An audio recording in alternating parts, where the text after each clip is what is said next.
সমাজে কিছু বিষাক্ত লোক রয়েছে যাদের দেখলে আপনি বুঝতে পারবেন তারা আপনার জীবনের পক্ষে কতখানি বিষাক্ত।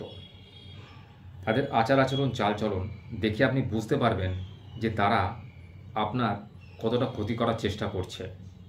আপনি যে উন্নতি করছেন, আপনি যে সামনে এগিয়ে যাচ্ছেন, আপনার যে ক্রমাগত উন্নতি হচ্ছে, এটা তারা কিন্তু কোনো ক্রমে মানতে রাজি নয়।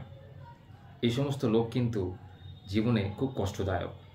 আপনি হয়তো এদের বিশ্বাস করে অনেক কিছু বলে ফেলেছেন, অনেক কিছু করে ফেলেছেন, লাস্টে কিন্তু আপনাকেই পরিতাপ করতে হবে, হাউতাশ করতে হবে যে আপনি কী ভুল করেছেন। তাই এই সমস্ত লোক যেন সেই কেউটু সাপের বিষের থেকেও বেশি বিষাক্ত, যারা শুধুমাত্র আপনাকে দংশন করেই ক্ষান্ত হবে না, আপনার সমূহ উৎপাটন না করতে পারলে এদের যেন পেটের ভাত হজম হয় না, এরা যেন শান্তিতে ঘুমোতে পারে না, এরকম দেখে মনে হয়। এই ধরনের লোক আমাদের সমাজে প্রত্যেকটা পরিবারে রয়েছে, প্রত্যেকটা মানুষের জীবনে রয়েছে। কেউ পারে এদের দমন করতে, কেউ পারে না এদের দমন করতে। যারা এদের থেকে শক্তিশালী হয়ে নিজেকে শক্তিশালী করে প্রমাণ করতে পেরেছে যে এদের দ্বারা প্রতারিত, অপমানিত বা ক্ষতিগ্রস্ত হওয়া সত্ত্বেও তারা দমে যায়নি, তারা নিজের পায়ের বলে আবার দাঁড়িয়ে উঠেছে, তারাই কিন্তু পারবে এদের সঙ্গে এঁটে উঠতে। কারণ এই ধরনের লোক কিন্তু সমাজে রাহুর থেকেও বিষাক্ত। কারণ এরা সবসময় চিন্তাভাবনা করে যে কী করে লোকের ক্ষতিসাধন করা যায়, কী করে লোকের অনিষ্ট করা যায়। অনিষ্ট করলে যে সেই অনিষ্ট তার জীবনে ফিরত আসে বুমারাংয়ের মতো, এটা কিন্তু এরা জানে না। তাই এই ধরনের লোকের থেকে সবসময় নিজেকে দূরে রাখবেন, দেখবেন আপনি ভালো থাকবেন। আপনার চলার পথে যে কাঁটাগুলো রয়েছে, সেই কাঁটাগুলোকে একটা একটা করে আপনাকে বেছে ফেলে দিতে হবে, যাতে আপনার চলার পথটা কুসুমাস্তীর্ণ হয়। যদিও মানুষের প্রত্যেকের জীবনেই কিছু না কিছু সমস্যা রয়েছে, তবু কারো কারো জীবনে সমস্যা একটু বেশি থাকে, জন্মলগ্ন থেকে, কিছুটা পারিবারিক কারণে, কিছুটা সামাজিক আর্থিক কারণে। এই সমস্ত প্রতিবন্ধকতাকে দূর করে আমাদের সামনের দিকে এগিয়ে যেতে হয়। কারণ সময় কারোর জন্য অপেক্ষা করে না।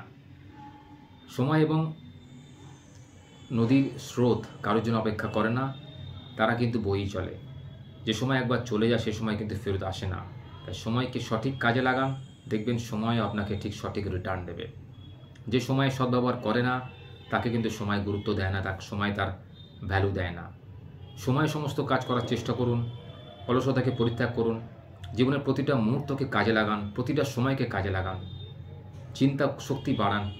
কী করলে আপনার উন্নতি হবে, কী করলে আপনার পরিবারের উন্নতি হবে, আপনি আরও উঁচু দিকে উঠতে পারবেন, এই চিন্তাভাবনা থেকে কিন্তু মানুষের শ্রীবৃদ্ধি হয়, উন্নতি হয়। সবসময় একটা পজিটিভ চিন্তাভাবনা রাখবেন। যে কোনো কাজ করতে গেলে একটা নেগেটিভিটি আমাদের মনে প্রথমেই চলে আসে, যে কাজটা আমি পারবো তো, বা সেই জায়গায় আমি যেতে পারবো তো, বা অমুক লোকের সঙ্গে আমি পরিচয় করে আমার লাভ হবে তো।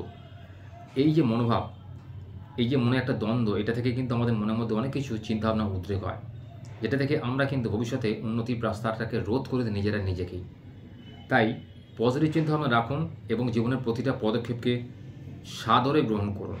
কারণ ভগবান যে আমাদের সমস্যা দেয় তার থেকে কিছু শিক্ষা নেওয়ার জন্যে, আমাদের বুদ্ধি খোলার জন্যে, যাতে আমরা আমাদের বুদ্ধিটাকে কাজে লাগিয়ে সেই কঠিন পরিস্থিতি মোকাবিলা করে সামনের দিকে এগিয়ে যেতে পারি, জীবনে জয়যাত্রা আনতে পারি। প্রতিটা ক্ষেত্রে আমাদের সমস্যাটাকে কাজে লাগিয়ে আমাদের এই উন্নতির পথ বা সমস্যা সমাধানের পথকে খুঁজতে হবে। কারণ সবাই জীবন কিন্তু সোনার চামচ নিয়ে জন্মগ্রহণ করা নয়। পৃথিবীতে যারা জন্মগ্রহণ করেছেন, যারা বড় বড় সাহিত্যিক, শিল্পপতি, ডাক্তার, ইঞ্জিনিয়ার, যারা বড় বড় জিনিস আবিষ্কার করে গেছেন, তারা জীবনে কিন্তু অনেক কষ্ট পেয়েছিলেন, অনেক বাধাপ্রাপ্ত হয়েছিলেন। তবু তাদের মনের অদম্য সাহস, উত্তেজনা এবং চিন্তার শক্তি থেকে তারা আজকে পৃথিবীতে বন্দনীয় হয়ে আছেন আমাদের সবার মধ্যে। তাদের মধ্যে কেউ কেউ পৃথিবী ছেড়ে চলেও গেছেন বিধাতার নিয়মে, কিন্তু বেশিরভাগই তারা আমাদের মনের মধ্যে বেঁচে রয়েছেন আজও। নিজের জীবনটাকে সেভাবেই কিন্তু পরিচালিত করতে হবে, যাতে চলে যাওয়ার পরে কেউ আপনাকে মনে রাখে। আপনার কথাবার্তা, আপনার চালচলন, আপনার ব্যবহার, আপনার কাজ, আপনার পরিচয় হয়ে থাকবে সারা জীবন ধরে। তাই বাঁচার আগে এমন কোনো কাজ করুন যে কাজগুলো করলে লোকে আপনাকে সম্মান করবে, আপনার নাম মনের মণিকোঠায় রয়ে যাবে। যতদিন পারবেন নিজের তো মঙ্গল করবেনই, পারলে অপরেরও মঙ্গল সাধন করুন। যারা আপনাকে জড়িয়ে রয়েছে তাদেরকে দেখুন, তাদের জন্য ভাবুন, চিন্তা করুন যতটুকু আপনার সামর্থ্য। কারোকে অযথা মনে কষ্ট দেবেন না, কারোর মনে কষ্ট দিয়ে কোনো কাজ করবেন না। দেখবেন ভগবান কিন্তু আপনাকে দু হাত ভরে দেবে। ভগবান কিন্তু সবাইকে দেয়, কেউ রাখে, কেউ রাখতে পারে না।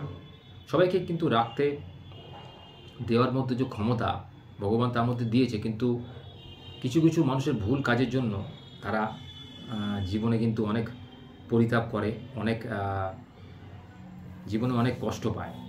এই কষ্ট থেকে যাতে মানুষ মুক্তি পেতে পারে তার জন্য মানুষকেই চেষ্টা করতে হবে কিছু ভালো কাজ করার মাধ্যমে। অর্থাৎ সমাজে বাঁচতে গেলে, সামাজিকভাবে নিজেকে প্রতিষ্ঠিত করতে গেলে সমাজের প্রতি আমাদের কিছু দায়বদ্ধতা রয়েছে। যেমন ধরুন, সমাজে কোনো ভালো কাজ করতে গেলে, যেমন ধরুন রক্তদান শিবির, যেমন ধরুন কোনো পুজো অনুষ্ঠান বা কোনো সামাজিক অনুষ্ঠানে কিছু অর্থ দান করা, যতটুকু আপনার সামর্থ্য, যেটা সমাজের উন্নতির জন্য খুব জরুরি। সেক্ষেত্রে যদি আপনি সেটা না করেন বা কোথাও গেলে সমাজে যদি আপনাকে ডাকা হয়, আপনাকে বিশিষ্ট লোক করে ডাকা হয়, সেখানে আপনি গেলেন না ইগো সমস্যার জন্য, সেক্ষেত্রে কিন্তু লোকে আপনাকে খারাপ ভাববে, লোকে আপনাকে অহংকারী মনে করবে। এগুলো করলে কিন্তু চলবে না। নিজের মান সম্মানকে বাড়াতে গেলে, প্রতিষ্ঠা করতে গেলে, কিছু লোকের সান্নিধ্য পেতে গেলে, ভালো লোকের সান্নিধ্য পেতে গেলে আপনাকে কিন্তু সমাজের লোকের সঙ্গে মেলামেশা করতে হবে। তাহলে দেখবেন সমাজ আপনাকে অ্যাকসেপ্ট করবে, পরিবেশ আপনাকে গ্রহণ করবে, আপনার জীবন উন্নতি হবে। প্রতিটা ক্ষেত্রে আপনার পজিটিভ ভাইব্রেশন তৈরি হবে বাড়ির মধ্যে, সংসারের মধ্যে, আপনার জীবনের মধ্যে। এটাকে করতে গেলে আপনাকে ধীর স্থির হতে হবে, আপনাকে চিন্তাশীল মনন নিয়ে কাজ করতে হবে। কোনটা ভালো কোনটা মন্দ এই বিচার শক্তিটাকে আপনার মধ্যে নিয়ে আসতে হবে। অযথা কোনো মানুষকে মনে আঘাত দিয়ে কোনো কথা বলা বা অচেনা লোককে হঠাৎ করে তাকে বিশ্বাস করে সব কিছু বলে ফেলা বা আপনার কোনো গোপন কথা তাকে জানিয়ে দেওয়া, এটা কিন্তু একদমই উচিত নয়। এটা করলে কিন্তু আপনার জীবনের মূল্যবোধ নষ্ট হবে, আপনার কাজের পরিধি কমে যাবে, আপনার মান সম্মান হানি হবে, হ্রাস পাবে। তাই বাঁচার জন্য আপনাকে এই পদ্ধতিগুলো অবলম্বন করতে হবে। ভালোভাবে বাঁচতে গেলে, মানসম্মত বাঁচতে গেলে, সমাজের বুকে নিজেকে একজন প্রতিষ্ঠিত মানুষ হিসাবে জাহির করতে গেলে বা একজন বুদ্ধিমান বা একজন কমপ্লিট পার্সন হিসেবে নিজেকে জাহির করতে হলে আপনাকে এইসবগুলো করতে হবে। দেখবেন তাহলে সমাজে যেসব লোক আপনার ক্ষতি করার চেষ্টা করছিল তারা কিন্তু ক্রমশ সজাগ হয়ে যাবে, সতর্ক হয়ে যাবে আপনার চিন্তা শক্তি দেখে, আপনার বুদ্ধি বল দেখে, আপনার কর্মশক্তি দেখে। এতে আপনার আখেরে ভালোই হবে। দেখবেন জীবনের প্রতিটা পদক্ষেপে আপনি উন্নতি করবেন।